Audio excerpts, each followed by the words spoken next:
कहाँ जातिवाद है, कहाँ परिवारवाद है? फिर क्यों कहते हैं कि परिवार है, पीढ़ियाँ बना के इन्होंने ऐसे समाज को गुमराह कर रहे हैं? अदर पार्टियाँ कहती है, खासतौर पियरका चाचा भी कहते नजर आते हैं, जो पियरका गमछा वाले हैं, ओम प्रकाश राजभर। अरे पियरका चाचा तो खुद है प्राइवेट एंड कंपनी है, वो तो उनका पुत्र, और वो देखते ही हैं अरुण राजभर और एक उनका अरविंद राजभर और ओम प्रकाश राजभर। उसके बाद कौन है आप बताइए?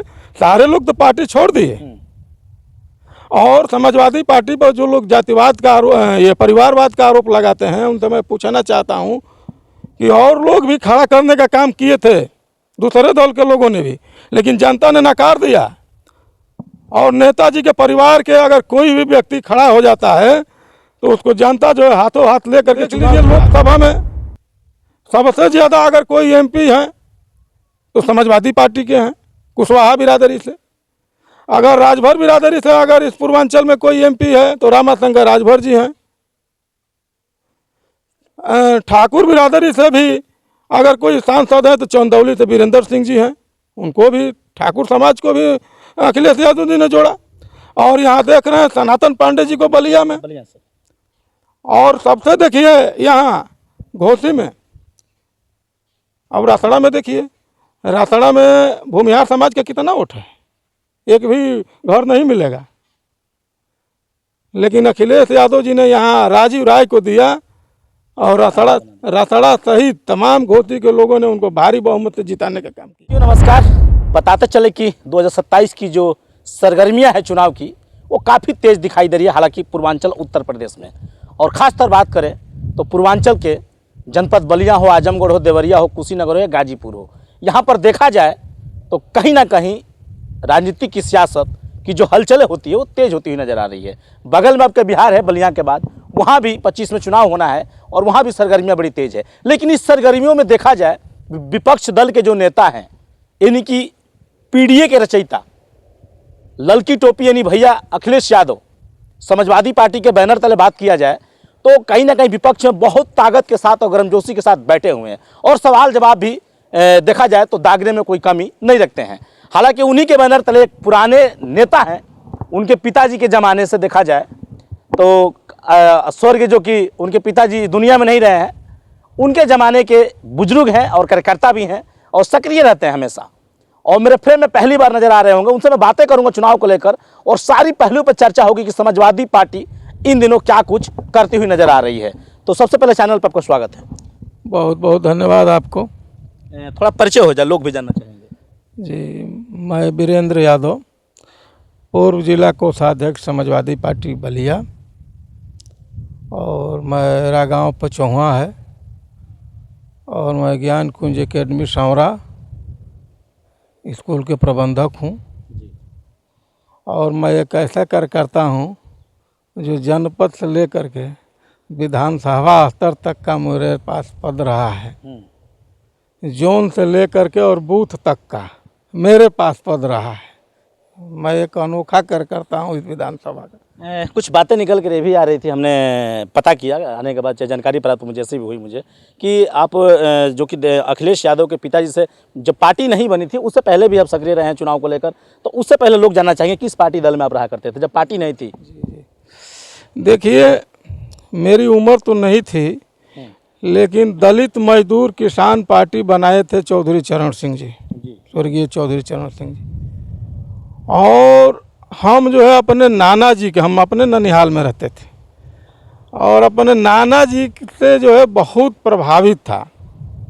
वो बताते थे चौधरी साहब के बारे में कि कैसे कैसे चौधरी साहब ने काम किया। मैं बहुत प्रभावित था, और मुझे याद है मैं बहुत छोटा था, मैं कोई वोटर लिस्ट में मेरा नाम वगैरह नहीं था, और लक्ष्मी नारायण चौहान जी जो है दलित मजदूर किसान पार्टी से चुनाव लड़े थे, और मैं वोटर भी नहीं था बहुत, मतलब, लेकिन साइकिल में उनका हरा झंडा खेत जोतता हुआ किसान उनका निशान था। और वो ले करके नाराव बूथ पर मैं साइकिल ले करके ही हेल गया उस चुनाव में। अच्छा। अब अधिकारी हम तो बहुत लोग प्रभावित हुए, कहा कि बेटा वोट देना चाहते हो। ये समथिंग कौन सी सन की बात रही?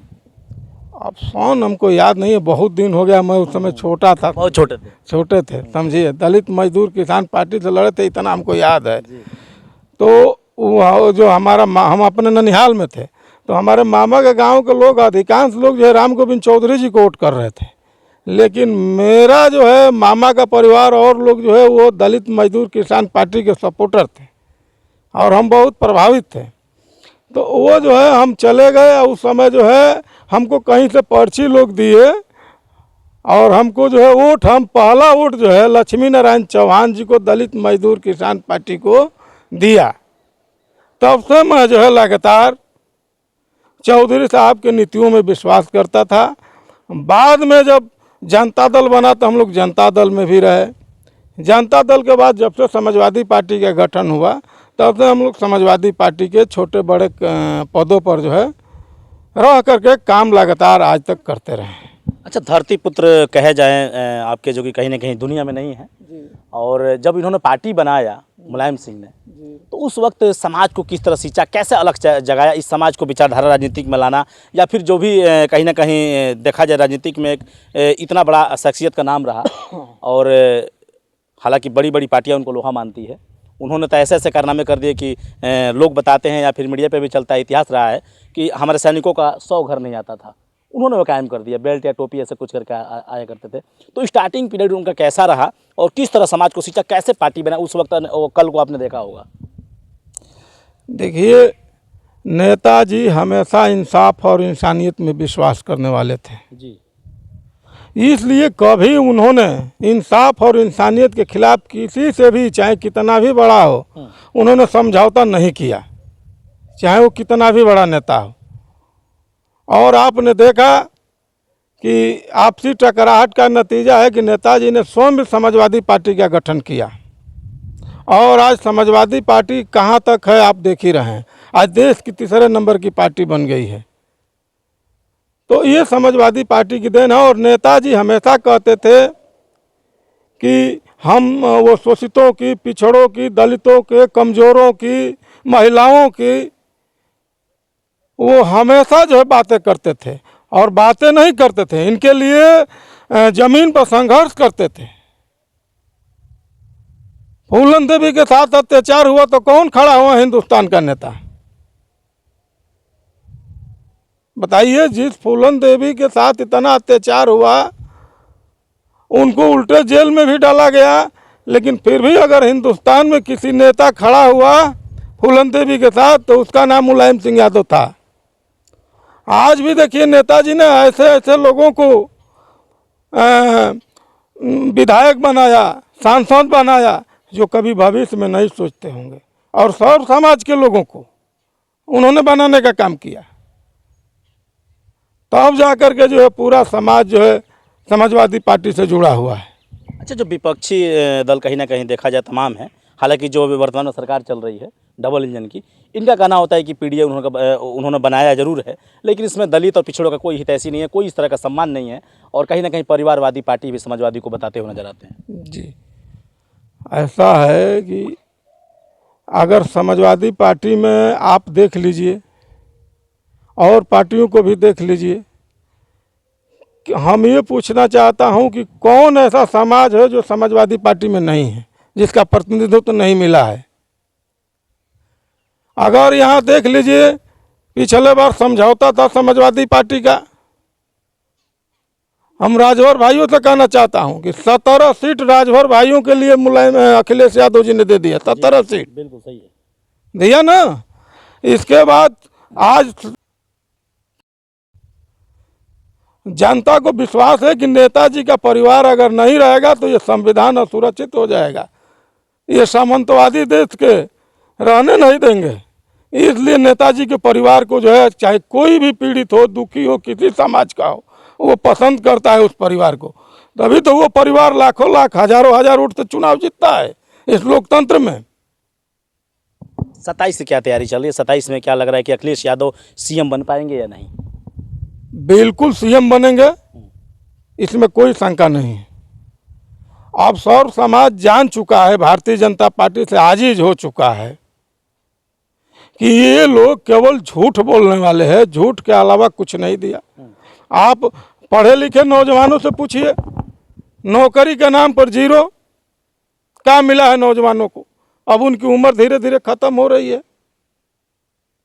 बेरोजगारी आज तक की सबसे चरम सीमा पर है। किसानों की आपने कहा था कि हम दोगुनी आय कर देंगे, किसानों की क्या स्थिति है आप देख ही रहे हैं। आप ये बुनकरों की हाल देखिए, उनका भी बदहाल स्थिति है। कौन ऐसा वर्ग है, हम आपसे पूछना चाहता हूँ, जो भारतीय जनता पार्टी से खुश है? अगर भारतीय जनता पार्टी जिस दिन मुद्दों पर चुनाव लड़ेगी महोदय, तो मैं बता दूंगा भारतीय जनता पार्टी की जमानत भी नहीं बचने वाली है। इसलिए भारतीय जनता पार्टी चाहती है कि देश में मुद्दों पर चुनाव न हो। वो ये चाहती है कि हिंदू मुसलमान के नाम पर चुनाव हो, उसी पर ध्रुवीकरण करके और हम चुनाव जीत जाएं, और ऐसे ही करते हैं लोग। लेकिन हर बार काठ की हांडी जो है नहीं चढ़ती है। अब जनता समझ चुकी है, ये जानती है कि देश को बनाने में जितना हिंदू का हाथ है उतना ही मुसलमान का है, उतना ही सिख का है। ये देश हिंदू मुसलमान सिख ईसाई सबका देश है।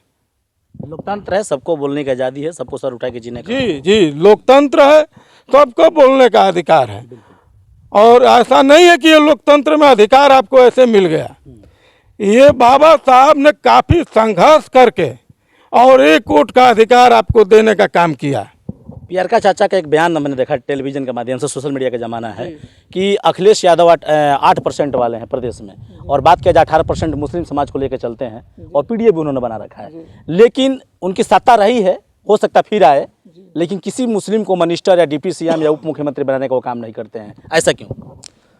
ऐसा है कि पहले तो हम लोग जाति में विश्वास नहीं करते हैं। हम बार बार कह रहा हूँ, देख रहे हैं, मैं समाजवादी पार्टी का एक तरह से संस्थापक सदस्य ही मानिए मुझे, और मैं कह रहा हूँ कि समाजवादी पार्टी का गठन इसलिए नहीं हुआ है कि किसी जाति का उत्थान किया जाए। समाजवादी पार्टी का इसलिए हुआ है गठन कि समाज में सामाजिक परिवर्तन हो। जो दबे रह गए, जो कुचले रह गए, जो वंचित समाज है, उनका कैसे विकास हो। हम 8% की बात नहीं करते हैं, हम तो 95% की बात करते हैं। 95% जी, 95% लोग जो है इस देश में गरीब हैं, या किसी तरह से मानसिक प्रताड़ना के शिकार हैं, या अन्य तरह की शिकार हैं। उनकी लड़ाई समाजवादी पार्टी लड़ती है। अच्छा, जिस तरह महेंद्र राजभर हैं, आपने देखा कि लोकसभा चुनाव पूरा हल्फा मचा दिया था उन्होंने। हालांकि चैलेंज ओम प्रकाश राजभर का भी था, उनका भी था, लेकिन उनका हो गया। देखा जाए तो आपके महेंद्र राजभर का कहीं ना कहीं उनकी डिग्री दिखाई दिया कि भाई वो चुनाव जिता ले गए। अखिलेश जी की अगुवाई में कार्यक्रम हुआ था, जो घोसी का आपने चुनाव देखा था। लेकिन देखा जाए कि जिस प्रकार अभी अखिलेश यादव ने एक नया एक बयान उनका आया था वीडियो के माध्यम से, कि ओम प्रकाश राजभर के जो महिपाल राजभर और क्या बोलते हैं कि सुहलदेव राजभर, जिनकी प्रतिमा सरकार बनेगी तो हम लगवाएंगे लखनऊ में, इस पर तमाम टिप्पणियाँ आ रहे हैं। ओम प्रकाश के बेटे तमाम टिप्पणियाँ कर रहे हैं कि राजभर समाज को अखिलेश जी गुमराह कर रहे हैं, राजभर से कोई लगाव प्रेम नहीं है। हालांकि राजभर समाज में तमाम उन्होंने बड़े बड़े पदों पे दिया, पदसीन है, रामंचल राजभर हैं गवाह के लिए, तमाम इस तरह का है। तो क्या लग रहा है कि वाकई में उनका कहना सत्य है कि राजभर समाज को गुमराह करे अखिलेश यादव? ऐसा है कि उनके पास कहने के लिए कुछ है नहीं। उनको बात करना चाहिए बेरोजगारी पर। अगर राजभर समाज के लिए अगर वो हितैषी हैं, और भारतीय जनता पार्टी की सरकार उत्तर प्रदेश से लेकर के और देश तक है, क्यों नहीं अपने समाज के लिए कुछ करा लेते हैं। उनकी बहुत पुरानी मांग है, आप जानते हैं, राजभर समाज के लिए। वो क्यों नहीं अपनी मांग को पूरा करा लेते हैं। दारू बंद करा रहे थे बहुत दिन से, दारू बंद, जातिगत जनगणना है, वो अनुसूचित जाति में शामिल कराना, राजभर नौजवान बेरोजगार नौजवानों को पेंशन, बेरोजगार नौजवानों को पेंशन, तमाम योजनाएं वो गिनाते थे। आज मिनिस्टर भी हैं, पंचायती राज मंत्री हैं। हाँ, लेकिन बताइए, अगर एक भी कोई पिछड़े समाज के लिए अगर वो काम किए हों, सोम का उनका जो पंचायती विभाग है उसमें, चाहे उनकी पूरी सरकार अगर कोई एक काम बता दे जिससे पूरे पिछड़े समाज का भलाई होता। आज बिहार का चुनाव नहीं होता तो ये केंद्र की सरकार जातिगत जनगणना की भी घोषणा नहीं करती। लेकिन माननीय राष्ट्रीय अध्यक्ष जी ने जो ये मुद्दा व्यापक पैमाने पर उठाने का काम किया पूरे देश में, उससे भारतीय जनता पार्टी डर गई, और डर करके उसको घोषणा करना पड़ा कि हम जातिगत जनगणना कराने जा रहे हैं। ये बहुत बड़ी बात है राष्ट्रीय अध्यक्ष के लिए। वो कहने के लिए अब ओम प्रकाश जी को बहुत हम कुछ नहीं कहूँगा, मंत्री हैं और हम ये कहता हूँ कि वो हमारे ही समाज से हैं, पिछड़े समाज से हैं।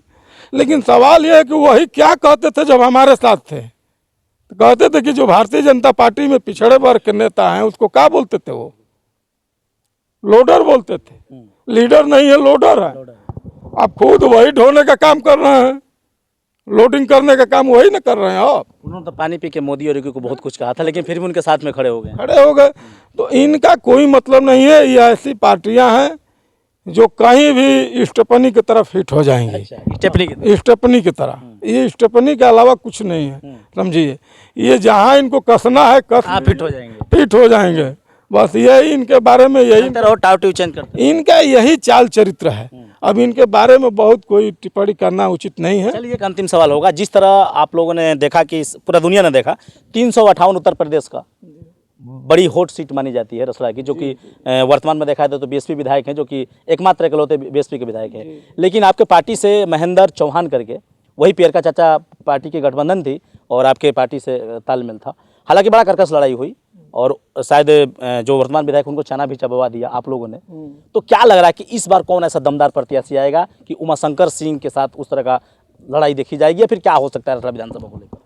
देखिए, रसड़ा विधानसभा में संगठन अपना पूरी तरह से कमर कसा हुआ है और जमीनी स्तर पर काम हो रहा है। और राष्ट्रीय अध्यक्ष जी जिसको भी यहाँ प्रत्याशी बना करके भेज देंगे, शायद साल 6 महीना पहले जो है हो सकता है कि घोषणा हो जाए जो भी प्रत्याशी हो, तो और बेहतर हो जाएगा। अगर भी नहीं भी होता है तो कोई भी प्रत्याशी आ जाएगा, तो जब यहाँ के कार्यकर्ता माननीय राजीव राय जी को भारी वोटों से रसड़ा विधानसभा में जिता सकते हैं, तो आने वाले दिन में कोई भी हो उम्मीदवार, केवल जनता ये देख रही है कि साइकिल का सिंबल, अगला वोट जो है जनता साइकिल के सिंबल पर वोट देगी, वो प्रत्याशी देख करके नहीं देगी। इसलिए कि प्रदेश में सामाजिक परिवर्तन करना है और वो सामाजिक परिवर्तन दूसरा कोई नहीं कर सकता है, वो माननीय राष्ट्रीय अध्यक्ष अखिलेश यादव जी कर सकते हैं। इसलिए जनता ये सब कुछ जान चुकी है। अब वो अर्जुन की तरह जो है, उनका निशाना केवल मछली की आँख की तरह केवल वही है, साइकिल निशान। अगला बटन केवल हर समाज के पीड़ित दुखी समाज, सब लोग जो है अब साइकिल निशान पर बटन दबाएंगे और भारतीय जनता पार्टी की सरकार को यहाँ से बेदखल करेंगे। यानी देखा जाए कि 2027 में साइकिल दौड़ेगी और सीएम भी अखिलेश यादव बनेंगे। और बात करें तो रसड़ा के विधायक की इस बार घंटी बज जाएगी, यानी कि यहाँ भी रसड़ा विधानसभा में 358 में साइकिल दौड़ेगी, निश्चित साइकिल दौड़ेगी। बिल्कुल जी। तो जैसे कि आपने देखा कि चर्चाएं हमारी हुई 2027 को लेकर, और खासतौर हॉट सीट 358 उत्तर प्रदेश के एक मात्र विधायक बीएसपी के यानी उमाशंकर सिंह का गढ़ माना जाता है, और उसी गढ़ में समाजवादियों ने चना चबवा दिया था विधायक उमाशंकर सिंह को। लेकिन इस बार कोई कसर नहीं छोड़ेंगे और साइकिल को दौड़ाएंगे। ठीक जो मेरे फ्रेम में बैठे हैं, इनका कहना है कि इस बार 27 में सरकार भी बनेगी और उमाशंकर सिंह भी कुर्सी छोड़ेंगे, यानी साइकिल का लहर आएगी। तो कैसा लगा वीडियो, कमेंट बॉक्स में प्रतिक्रिया जरूर दीजिएगा। मिलूंगा जल्द नेक्स्ट वीडियो में। जब तक के लिए हिंदुस्तान तक न्यूज। जय हिंद।